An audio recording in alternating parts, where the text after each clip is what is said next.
అందరికీ నమస్తే. Welcome to T-SAT. Group 1 aspirants కోసం టీశాట్ ప్రతిష్టాత్మకంగా రూపొందించి నిర్వహిస్తున్నటువంటి గ్రూప్ 1 ఓరియంటేషన్ కార్యక్రమానికి స్వాగతం. ఈ వీడియోలో మనము గ్రూప్ 1 మెయిన్స్ పాఠ్యాంశాలలో భాగంగా యూనిట్ 2లోని technology policies, science and technology పాలసీస్కి సంబంధించినటువంటి అంశాలు తెలుసుకునే ప్రయత్నం చేస్తూ ఉన్నాం.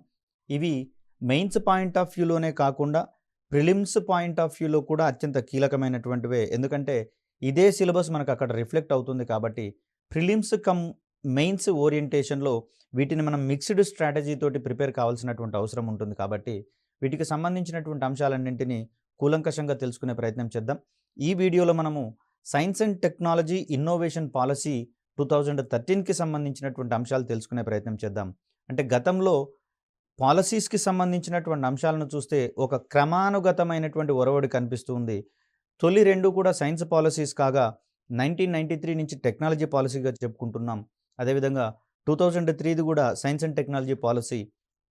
ఇప్పుడు మరొక అడుగు ముందుకు వేసి కొనసాగించదగినటువంటి అభివృద్ధిని సైన్స్ అండ్ టెక్నాలజీ రంగంలో అడాప్ట్ చేసుకోవడానికి వీలుగా ఇక్కడ సైన్స్ అండ్ టెక్నాలజీ ఇన్నోవేషన్ పాలసీని తీసుకొని రావడం జరిగింది. ఇది కాలక్రమంలో వస్తున్నటువంటి మార్పులను రిఫ్లెక్ట్ చేసేటటువంటి ఒక అద్భుతమైనటువంటి ప్రయోగాల పరంపరగా మనం ఇక్కడ చెప్పుకోవచ్చు. సో మనం ఇక్కడ 2013 ఎస్టీఐ పాలసీ అని దీన్ని షార్ట్గా చెప్పుకోవచ్చు. దీనికి సంబంధించినటువంటి అంశాలను తెలుసుకునే ప్రయత్నం చేద్దాం. దీనికి సంబంధించినటువంటి ప్రశ్న సరళిని కనుక మనం గమనిస్తే శాస్త్ర సాంకేతిక నవకల్పనల విధానము 2013 గురించి రాయండి అనే ఓరియంటేషన్లో మనం ఇక్కడ క్వశ్చన్ ఎక్స్పెక్ట్ చేయవచ్చు. అండ్ వెరీ రీసెంట్ పాలసీ కాబట్టి దీని మీద ఎక్కువగా క్వశ్చన్ అడిగేందుకు అధికమైనటువంటి అవకాశాలు ఉన్నట్లుగా మనకి ఇక్కడ కనిపిస్తుంది. ఒకవేళ ఈ క్వశ్చన్ కనుక రాకపోతే కాలానుగుణంగా వచ్చినటువంటి మార్పుల మీద ఖచ్చితమైనటువంటి క్వశ్చన్ ఎక్స్పెక్ట్ చేసే అవకాశం ఉంది.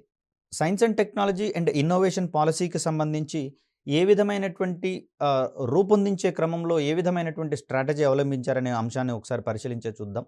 ఇక్కడ దేశంలో కొనసాగించదగినటువంటి అభివృద్ధిని, సస్టైనబుల్ డెవలప్మెంట్ అంటాం దీన్ని. మనం కొనసాగించదగినటువంటి అభివృద్ధిని మనము సస్టైనబుల్ డెవలప్మెంట్ అంటాము. ఇప్పటి వరకు వచ్చినటువంటి ఎస్ఎన్టీ బేస్ చేసుకుని వచ్చినటువంటి డెవలప్మెంట్ని తిరిగి కంటిన్యూ చేయాల్సినటువంటి అవసరం ఉంది. అదేవిధంగా దీనితో పాటు మరింత అభివృద్ధిని సాధించాలనేటటువంటి దృక్కోణం కూడా మనకి ఇక్కడ కనిపిస్తూ ఉంది. సో ఆ విధంగా చూస్తే దేశంలో కొనసాగించదగినటువంటి అభివృద్ధిని వేగవంతం చేయడం, ఫాస్టెన్ చేయడం అనేటటువంటి ధోరణి ఇక్కడ మనకు కనిపిస్తుంది. అదేవిధంగా నిత్య జీవితంలో ఎదురయ్యేటటువంటి పలు సమస్యలకు పరిష్కారాలను కనుగొనేందుకు గాను శాస్త్ర సాంకేతిక నవకల్పనల విధానము 2013ను కోల్కతాలో 2013 జనవరిలో జరిగినటువంటి భారత శాస్త్రీయ కాంగ్రెస్ శతాబ్ది సమావేశాల్లో భారత ప్రధాని మన్మోహన్ సింగ్ ఆవిష్కరించడం జరిగింది.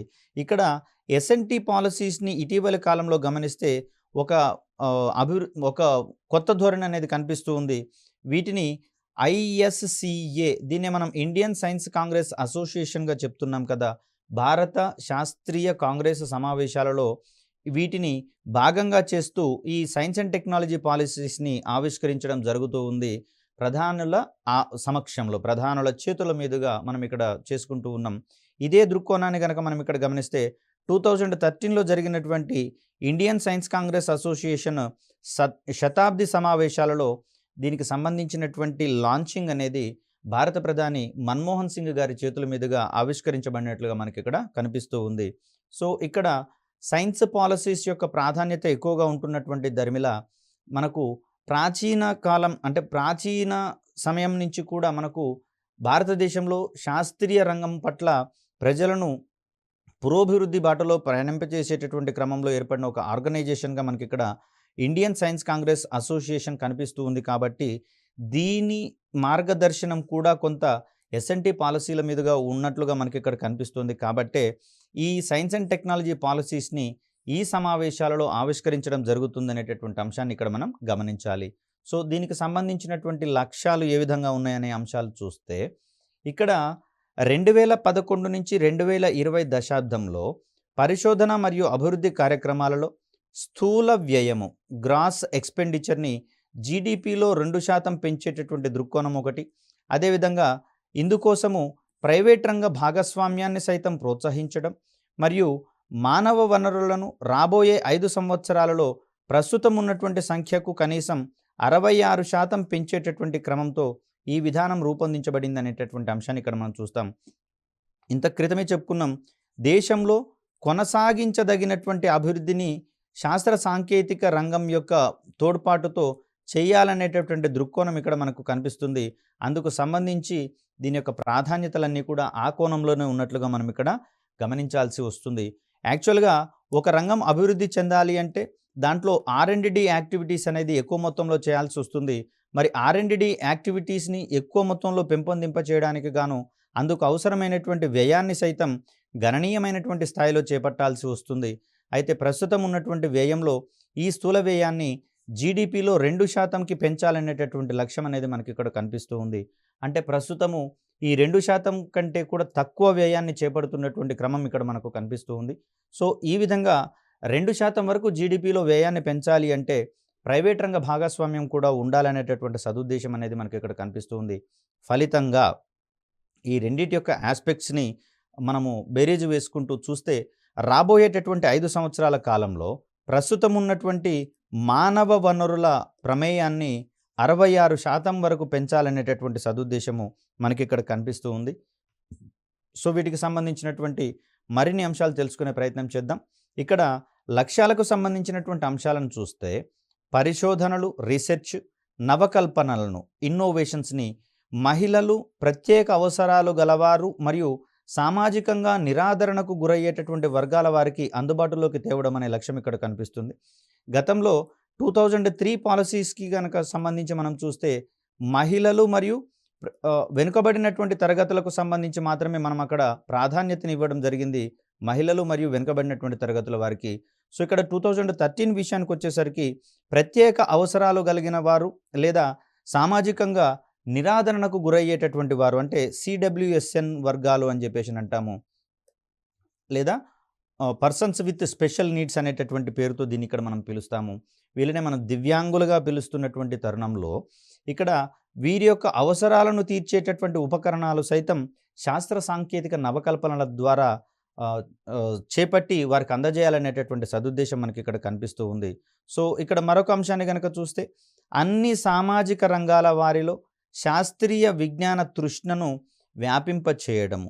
ఏ ఒక్క వర్గానికో ఈ శాస్త్రీయ విజ్ఞాన తృష్ణను పరిమితం చేస్తే ఆ వర్గానికి సంబంధించినటువంటి అవసరాలు మాత్రమే ఫుల్ఫిల్ అయ్యేందుకు అవకాశం ఉంటుంది. అదే అన్ని వర్గాలకు గనక దీనిని గనక ఎక్స్పాండ్ చేస్తే అన్ని సామాజిక వర్గాల యొక్క అభివృద్ధి జరుగుతుంది, తద్వారా దేశాభివృద్ధి కూడా జరుగుతుంది. కాబట్టి దీనికి సంబంధించినటువంటి లక్ష్యాన్ని ఇక్కడ నిర్దేశించుకోవడం జరిగింది. అదేవిధంగా ప్రతిభావంతులు మరియు మేధావులకు శాస్త్ర పరిశోధన మరియు నవకల్పనల రంగంలో ఆకర్షణీయమైనటువంటి ఉపాధి అవకాశాలను కల్పించడం. ఇది తొలినాళ్ళ నుంచి కూడా మనం మాట్లాడుకుంటూనే ఉన్నాం. మానవ వనరులను రూపొందించుకోవడమే కాదు, వారికి అవసరమైనటువంటి నైపుణ్య శిక్షణను అందించడము, అదేవిధంగా వారికి మెరుగైనటువంటి ఉపాధి అవకాశాలు కల్పించడం కూడా చాలా కీలకమే. ఇవన్నీ కూడా సైమల్టేనియస్గా జరుగుతున్నప్పుడు మాత్రమే దానికి సంబంధించినటువంటి రంగం అనేది పురోభివృద్ధి సాధించబడుతుంది. కాబట్టి ఇది అత్యంత కీలకమైనటువంటి అంశంగా పరిగణిస్తూ ఇక్కడ కూడా దానికి పెద్దపీటను వేయడం జరిగింది. సో ఆ ఓరియంటేషన్లో ప్రతిభావంతులు మరియు మేధావులకు, అందుకనే ఈ R&D విభాగానికి సంబంధించి చూస్తే రిజర్వేషన్లతో నిమిత్తం లేకుండా కేవలం మేధో సంపత్తికి సంబంధించినటువంటి విషయాల ఆధారంగానే వారికి అవకాశాలు కల్పించేటటువంటి పరిస్థితులు మనకు కనిపిస్తూ ఉన్నాయి. ఇక్కడ తప్పుగా అనుకోకూడదు, రిజర్వేషన్లకు సంబంధించి వ్యతిరేకంగా నేను మాట్లాడటం లేదు. కానీ మేధో సంపత్తికి సంబంధించినటువంటి అంశాలను గనక గమనిస్తే కేవలం మేధస్సుకే పెద్దపీట వేయాలనేది మాత్రమే నా యొక్క ఇంటెన్షన్. కాబట్టి ఇక్కడ కేవలం ప్రతిభావంతులు, మేధావులను మాత్రమే ప్రోత్సహించాలనే దృక్కోణం మనకి ఇక్కడ కనిపిస్తూ ఉంది. ఇక్కడ దేశంలో ఎంచుకోబడినటువంటి రంగాలలో ప్రపంచ స్థాయి వసతులు, అంటే వరల్డ్ క్లాస్ ఫెసిలిటీస్ని ప్రొవైడ్ చేస్తూ R&Dలో భారతదేశాన్ని గ్లోబల్ లీడర్గా పరివర్తనం చెందించుట అనేటటువంటి అంశాన్ని ఇక్కడ మనం చూస్తూ ఉన్నాం. ఫర్ సపోజ్ చూసినట్లయితే భారతదేశం ప్రస్తుతము స్పేస్ సెక్టార్లో గణనీయమైనటువంటి పురోగతిని సాధించడం జరిగింది. గ్లోబల్ లీడర్గా ఎదిగినటువంటి క్రమాన్ని మనం ఇక్కడ చూస్తాం. అదేవిధంగా న్యూక్లియర్ ఎనర్జీకి సంబంధించి కూడా భారతదేశం గణనీయమైనటువంటి అభివృద్ధిని సాధించడం జరిగింది. అసలు ప్రారంభంలో చూస్తే న్యూక్లియర్ రియాక్టర్లను సైతం భారతదేశానికి అందించడానికి ఒప్పుకోని పరిస్థితులు మనకు కనిపిస్తున్నటువంటి తరుణంలో భారతదేశం అవసరమైతే స్వయంగానే వాటిని రూపొందించుకోవడానికి ఉద్యుక్తులైనటువంటి తరుణంలో దాని యొక్క సాంకేతికతను భారతదేశానికి అందించినటువంటి పరిస్థితి మనకు తెలుస్తుంది. అదేవిధంగా న్యూక్లియర్ సప్లయింగ్ గ్రూప్లో సైతం భారతదేశానికి ప్రస్తుతం సభ్యత్వం లేదు. ఈ సభ్యత్వం గనక వచ్చినట్లయితే అణు శక్తి రంగంలో భారతదేశం మరింత గణనీయమైనటువంటి పురోభివృద్ధిని సాధించేటటువంటి అవకాశం ఉంది. అయితే కొన్ని శక్తులు ఇక్కడ అడ్డుకుంటున్నటువంటి పరిస్థితులలో ప్రపంచ దేశాలన్నీ ఏకతాటి మీదకి వచ్చి భారతదేశానికి సభ్యత్వాన్ని ఇప్పించాలనే ప్రయత్నాలు జరుగుతున్నటువంటి దరిమిల భవిష్యత్తులో ఏం జరగబోతుందో వేచి చూసే ధోరణిని మనం కనబరుస్తూ ఉందాం. అదేవిధంగా నానో టెక్నాలజీకి సంబంధించి చూస్తే ఈ రంగంలో కూడా భారతదేశము ప్రస్తుతము టాప్ 5 గ్లోబల్ లీడర్స్ దేశాల జాబితాలో భారతదేశం నిలబడడం జరిగింది. ఈ విధంగా చూస్తే కొన్ని కీలకమైనటువంటి అదేవిధంగా వ్యాక్సిన్స్ రంగంలో చూసినా కూడా భారతదేశం గణనీయమైనటువంటి పురోభివృద్ధిని సాధించడం జరిగింది. కరోనాకు సంబంధించినటువంటి కోవిడ్-19 వ్యాక్సిన్స్ కూడా మనకు స్వదేశీయంగా రూపొందించి వాటిని అంతర్జాతీయ ప్రమాణాలకు అనుగుణంగా రూపొందించి ప్రపంచ దేశాలకు సైతం సప్లై చేసినటువంటి పరిస్థితి మనందరికీ తెలిసిందే. ఇలా ఎంచుకోబడినటువంటి రంగాలలో ఈ పురోభివృద్ధిని సాధిస్తూ గ్లోబల్ లీడర్గా ఉన్నటువంటి పరిస్థితులలో ప్రపంచవ్యాప్తంగా ఉన్నటువంటి విస్తృతమైనటువంటి అవకాశాలను సకాలంలో భారతదేశం అందిపుచ్చుకోవడంలో ముందుండే అవకాశం ఉంటుంది. మరొక అంశాన్ని కనుక చూస్తే 2020 నాటికి ప్రపంచ స్థాయి శాస్త్రీయ ప్రచురణల వాటాను రెట్టింపు చేయుట, ప్రపంచ స్థాయి జర్నల్స్లో ప్రస్తుతం ప్రచురితమయ్యేటటువంటి పేపర్ల సంఖ్యను 4 రెట్లు చేయడము అనేటటువంటి ధోరణి మనకి ఇక్కడ కనిపిస్తుంది. తద్వారా ఆయా విభాగాలలో భారత్ను టాప్ 5 స్థాయికి చేర్చడం అనేటటువంటి సదుద్దేశం మనకి ఇక్కడ కనిపిస్తూ ఉంది. ముఖ్యంగా చూస్తే పరిశోధనా రంగంలో కొంత నాసిరకమైనటువంటి పరిశోధనలు వస్తున్నటువంటి దరిమిల వీటిని పూర్తి నాణ్యమైనటువంటి పరిశోధనలుగా మార్చాల్సినటువంటి అవసరం ఉంది. అందుకు సంబంధించినటువంటి ప్రోత్సాహకాలను గనక సంబంధిత విభాగాలకు కావచ్చు, అదేవిధంగా వ్యక్తులకు మేధావులకు కావచ్చు అందించినట్లయితే వారి యొక్క పరిశోధనను మరింత రెట్టింపు ఉత్సాహంతో చేసేటటువంటి అవకాశం ఉంది. సో ఆ క్రమంలో తగినటువంటి ప్రోత్సాహాలు ఇవ్వడం ద్వారా ప్రపంచ స్థాయి శాస్త్రీయ ప్రచురణల వాటాను అంటే సైంటిఫిక్ జర్నల్స్లో మన దేశం నుంచి పోయేటటువంటి ప్రచురణల యొక్క వాటాని పెంచేటటువంటి ప్రయత్నం చేయాలి. దాన్ని ఇప్పుడున్నటువంటి పరిస్థితికి రెట్టింపు చేసేటటువంటి క్రమాన్ని ఇక్కడ మనం చూస్తాం. అదేవిధంగా ప్రపంచ స్థాయి జర్నల్స్లో సైతం ఇప్పుడున్నటువంటి పేపర్ల యొక్క సంఖ్య వాటాను 4 రెట్లకు పెంచాలనేటటువంటి ఉద్దేశం మనకు కనిపిస్తుంది.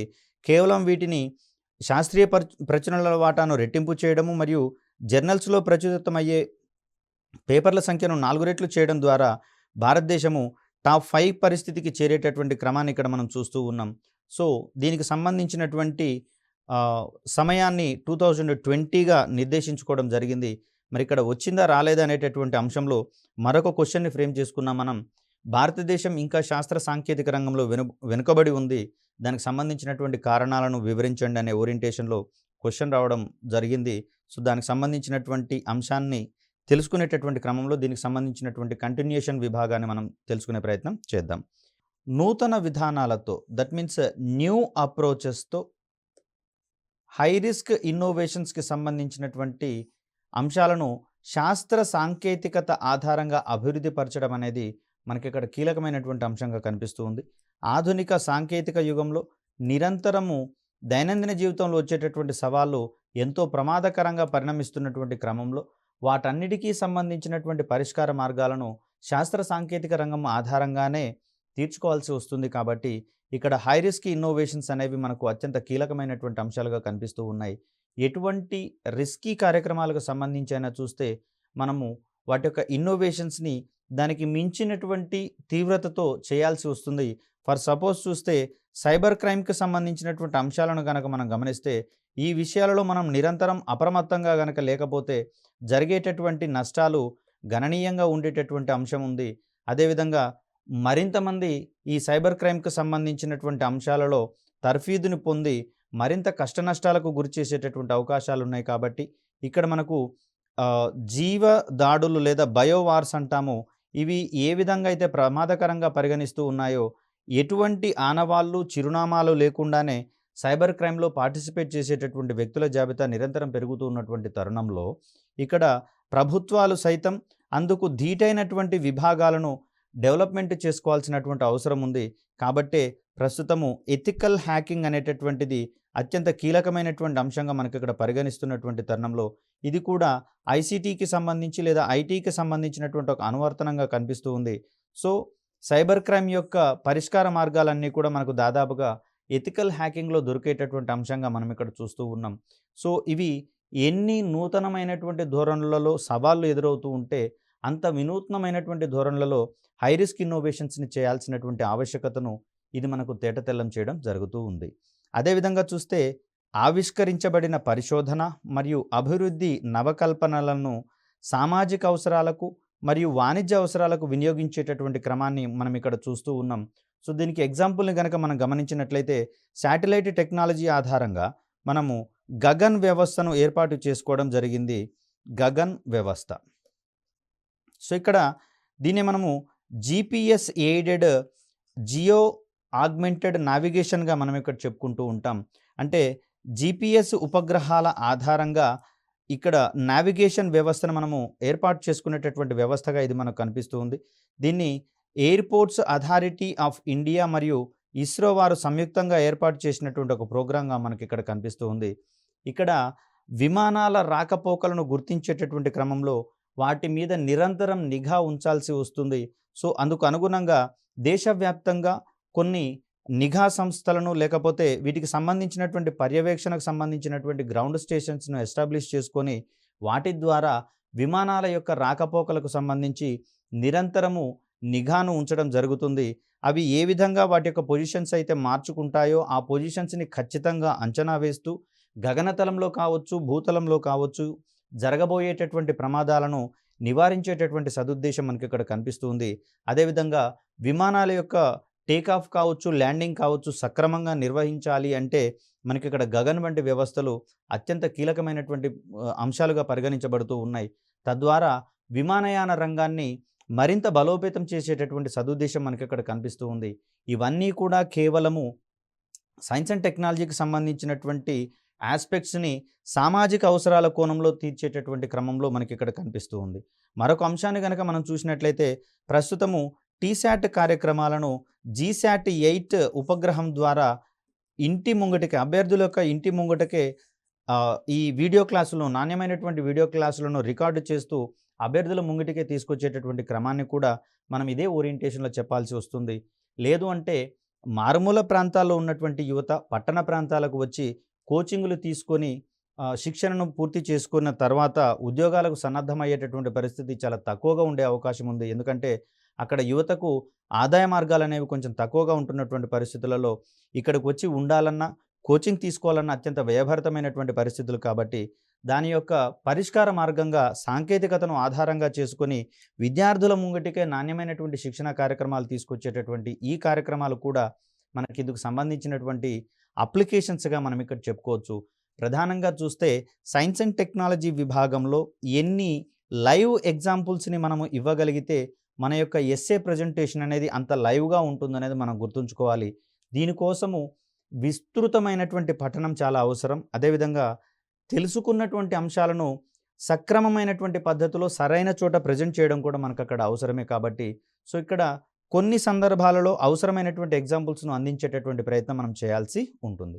అదేవిధంగా చూస్తే వేగవంతమైన, పటిష్టమైన, పొదుపైనటువంటి నవకల్పనల దిశగా దృష్టిని సారించడం. ఎందుకంటే కోట్లను వెచ్చించి చేసేటటువంటి ఇన్నోవేషన్స్ కంటే లో కాస్ట్ నో కాస్ట్ అనేటటువంటి ధోరణి ఈ మధ్యకాలంలో ఎక్కువగా రావడం జరుగుతుంది.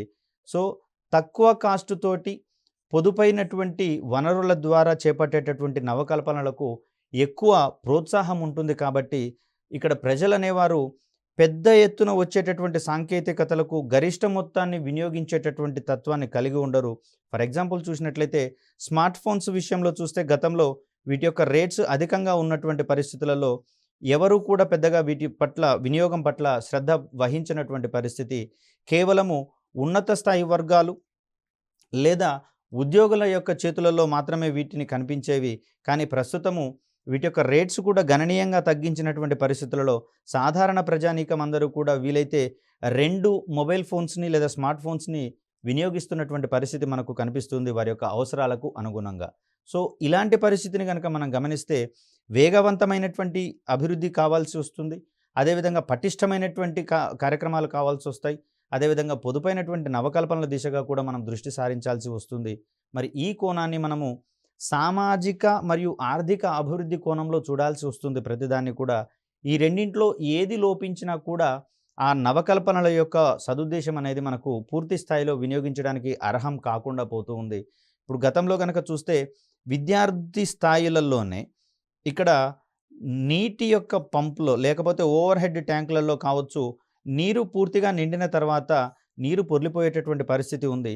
ఇలాంటి పరిస్థితులలో అక్కడ ట్యాంక్ ఫిల్ కాగానే పూర్తిగా నిండగానే ఆటోమేటిక్‌గా ఆగిపోయేటటువంటి వ్యవస్థలను విద్యార్థులు రూపొందించినటువంటి క్రమాన్ని మనం చూస్తున్నాం.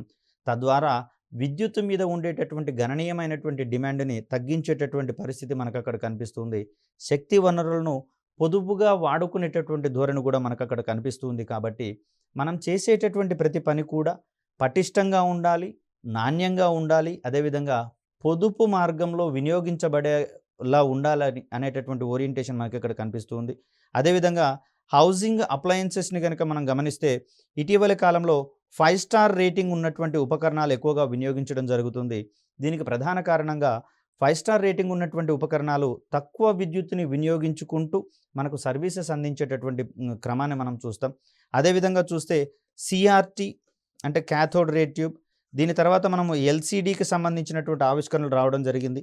దీని తర్వాత LEDకి సంబంధించినటువంటి ఆవిష్కరణ, మరొక అడుగు ముందుకు వేస్తే ప్లాస్మాకు సంబంధించినటువంటి టీవీ తెరలు ఇప్పుడు మనకు అందుబాటులో ఉన్నాయి. ఇవన్నీ కూడా ఒకదానితో మరొకటి పోలిస్తే తక్కువ సంఖ్యలో విద్యుత్తును వినియోగించుకుని పనిచేసేటటువంటి పరిస్థితి కనిపిస్తూ ఉంది.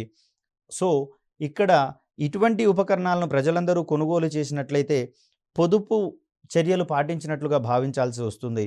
అదేవిధంగా బల్బుల విషయంలో చూస్తే సాధారణ బల్బుతో పోలిస్తే మనకు ట్యూబ్లైట్ అనేది చాలా తక్కువ విద్యుత్తుని పొదుపుగా వాడుకుంటుంది.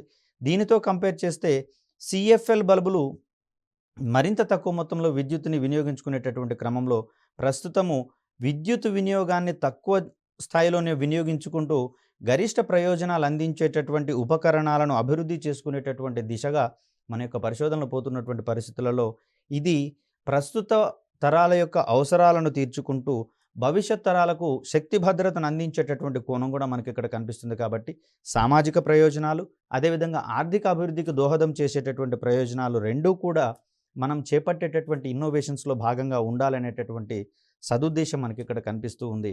సో అందుకు ధీటైనటువంటి చర్యలను మనకి ఇక్కడ 2013 శాస్త్ర సాంకేతిక నవకల్పనల విధానంలో భాగంగా పొందుపరుచుకోవడం జరిగింది. సో ఇది మనకు ఈ పాలసీకి సంబంధించినటువంటి లక్ష్యాల యొక్క పరిణామ క్రమం. ఇక్కడ మనం చూస్తే దేశవ్యాప్తంగా అదేవిధంగా ప్రపంచవ్యాప్తంగా పరిశోధన మరియు అభివృద్ధి కేంద్రాలలో ప్రైవేట్ రంగ భాగస్వామ్యాన్ని ప్రోత్సహించడం, అంటే ప్రభుత్వ రంగం యొక్క వాటా కొంచెం పరిమితం అవుతుంది ప్రస్తుతం ఉన్నటువంటి LPG యుగంలో. మరి ఇలాంటి తరుణంలో ప్రభుత్వం మీద ఒక నిర్దిష్టమైనటువంటి పరిమితులు ఉన్నటువంటి దరిమిలా ఇక్కడ మనం జీడిపిలో వ్యయాన్ని 2% పెంచుకోవాలని తీర్మానించుకోగానే సరిపోదు. అందుకు అవసరమైనటువంటి పటిష్టమైనటువంటి చర్యలను సైతం మనం తీసుకోవాల్సి వస్తుంది. సో ప్రభుత్వం మీద రిస్ట్రిక్షన్స్ ఉన్నప్పుడు అవసరమైనటువంటి సందర్భాలలో ప్రైవేట్ రంగం యొక్క భాగస్వామ్యాన్ని పెంచాల్సి వస్తుంది. ఫర్ ఎగ్జాంపుల్ చూస్తే ప్రస్తుతం ఇస్రోకి సంబంధించి రూపొందించినటువంటి PSLV వాహక నౌకలను ప్రస్తుతం ప్రైవేటైజేషన్ చేసేటటువంటి పరిస్థితులలో ఇస్రో ఉన్నట్లుగా మనకు వార్తలు వస్తూ ఉన్నాయి. సో దీనికోసము PSLVని మరింత కుదించి, అంటే PSLVలో 4 దశలు ఉంటాయి, దీన్ని 3 దశలకు కుదించి స్మాల్ శాటిలైట్ లాంచ్ వెహికల్ని అభివృద్ధి పరిచి వీటిని ప్రైవేట్ రంగ సంస్థలకు అందిస్తూ తద్వారా వాటి ఆధ్వర్యంలో ఉపగ్రహ ప్రయోగాలను చేపట్టాలనేటటువంటి ఉద్దేశము మనకి ఇక్కడ కనిపిస్తూ ఉంది. సో మరి ఇస్రో ఏం చేస్తుంది తర్వాత అంటే GSLV వాహక నౌకల ద్వారా మరిన్ని ఎక్కువ సమాచార ఉపగ్రహాలను ప్రయోగించాలనేటటువంటి సదుద్దేశంతో ఉంది. కాబట్టి సో కొంత బాధ్యతలను ప్రైవేటైజేషన్ చేసినట్లయితే ఆ రంగంలో మరింత గణనీయమైనటువంటి పురోభివృద్ధి సాధించే అవకాశం ఉంది. కాబట్టి అదేవిధంగా ప్రైవేట్ రంగ భాగస్వామ్యాన్ని పరిశోధన మరియు అభివృద్ధి రంగంలో ఎక్కువ చేయాల్సినటువంటి ధోరణి అనేది మనకి ఇక్కడ కనిపిస్తూ ఉంది. అదేవిధంగా పబ్లిక్ ప్రైవేట్ భాగస్వామ్యంలో R&D అవకాశాలను విస్తృతపరచడం వంటి అంశాలపై ఈ తీర్మానం ప్రధానంగా దృష్టి పెట్టడం జరిగింది. ఇందుకు అవసరమైనటువంటి ద్వైపాక్షిక బైలేటరల్, మల్టీలేటరల్ కోఆపరేషన్‌కి సంబంధించినటువంటి అంశాలను ఈ విధాన తీర్మానంలో భాగంగా పొందుపరచడం జరిగింది. అంటే పరస్పర అవగాహన ఒప్పందాలు కావచ్చు, ఇక్కడ బహుపాక్షిక మరియు ద్వైపాక్షిక ఒప్పందాలు కావచ్చు, ఇవన్నీ కూడా కొంచెం కీలకంగా పరిగణించబడతాయి. కాబట్టి కొన్ని ప్రత్యేకమైనటువంటి సంస్థలను ఏర్పాటు చేయడం ద్వారా, సపోజ్ చూస్తే స్పేస్ రంగంలో యాంట్రిక్స్ కార్పొరేషన్ అనేటటువంటిది ఇటువంటి విదేశీ ఉపగ్రహ ప్రయోగాలకు సంబంధించినటువంటి అవగాహన ఒప్పందాలను ఇది ఎస్టాబ్లిష్ చేయడంలో కీలకంగా మారింది. కాబట్టి ఇటువంటి సంస్థల యొక్క తోడ్పాటు అనేది ఇక్కడ ఎస్ఎన్టీ రంగం యొక్క పురోభివృద్ధికి ఇతోధికంగా దోహదపడుతుంది. కాబట్టి ఇక్కడ ప్రతి ఒక్క పాలసీలో కూడా ప్రైవేట్ రంగం యొక్క ప్రాధాన్యతను గుర్తించినటువంటి పాలసీ మేకర్స్ మనకు దానికి సంబంధించినటువంటి విధి విధానాలను పరస్పర అవగాహన ఒప్పందాల రూపంలో, అదేవిధంగా పబ్లిక్ ప్రైవేట్ పార్ట్నర్షిప్ వంటి ఒప్పందాల రూపంలో పొందుపరచడం జరిగింది. అలా చేస్తేనే భారతదేశము మనం ఈ 2013 ఇన్నోవేషన్ పాలసీలో భాగంగా రూపొందించుకున్నటువంటి టాప్ 5 గ్లోబల్ లీడర్స్ జాబితాలోకి త్వరితగతిన చేరేందుకు అవకాశం ఉంది. లేకపోతే గనక శాస్త్ర సాంకేతిక రంగంలో మిగిలిన దేశాలతో పోలిస్తే వెనుకబడేటటువంటి ప్రమాదం ఉంది. సో ఇక్కడ మరొక క్వశ్చన్ని మనము శాస్త్ర విధాన తీర్మానాలలో కాలక్రమంలో వచ్చినటువంటి మార్పులతో పాటుగా అసలు భారతదేశం శాస్త్ర సాంకేతిక రంగంలో ఇంకా వెనుకబడి ఉంది, దానికి సంబంధించినటువంటి కారణాలను విశ్లేషించండి అనే ఓరియంటేషన్లో సైతం మనం క్వశ్చన్ని రూపొందించుకోవాలి. ఇక్కడ అభ్యర్థులు ఒకటి గమనించుకోవాల్సింది ఏంటి అంటే, ఒక క్వశ్చన్ ఇట్లాంటి అనలిటికల్గా వచ్చినప్పుడు ఆ క్వశ్చన్ యొక్క వ్యాలిడిటీకి సంబంధించినటువంటి డేటాని సమకూర్చేటటువంటి ప్రయత్నం చేయాలి.